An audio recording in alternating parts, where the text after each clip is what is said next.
France and Belgium 2018, England 2016, Germany 2015, Italy and Bulgaria 2013, Greece and Spain 2011. There's one common factor among all these protests and riots. They are all inherently about government spending less. It's about austerity. But why has this issue become so big in European politics? Let's dive in. The global financial crisis in 2008 wreaked havoc across the world, especially in Europe.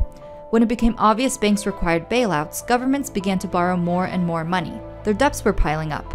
They were required to accept loans with stricter repayment conditions, so they had to cut down on significant public welfare programs. To do so, they began implementing austerity measures, which essentially amounts to governments cutting spending and increasing taxes.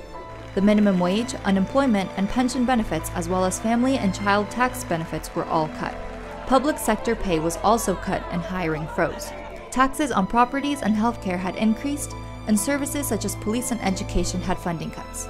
These measures create a cycle. Governments cut back on public spending. This means households and businesses need to spend more of their budget on services that were previously provided for. This results in decrease in disposable income for households and profits for businesses, meaning a reduction in public savings and less tax revenue for the government. Eventually, the government needs to raise even more taxes and cut even more public spending, starting the cycle all over again. The measures caused unemployment and poverty to rise between 2008 and 2014. And although employment dropped after 2014, the percentage of working people at risk of poverty has risen across the continent in the last decade.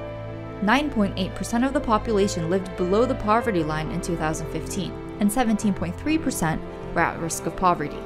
Homelessness has also increased, and even suicide rates have gone up. Concurrently to this, we've seen a rise in support for populist parties, both on the right and left, but specifically on the right, appending decades-long trends towards multiculturalism, political stability, and social and economic integration. Li rispediamo tutti a casa loro col primo aereo che deve partire. Non possiamo riempirci di Africa in Italia.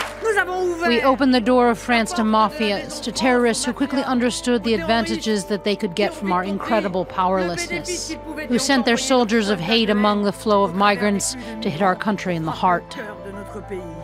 Far-right parties achieved positive election results in Greece, Italy, Switzerland, France, Netherlands, Germany, Denmark, Sweden, and Finland since the debt crisis in 2009.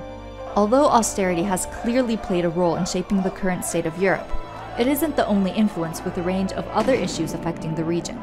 Which do you think have had the biggest impact?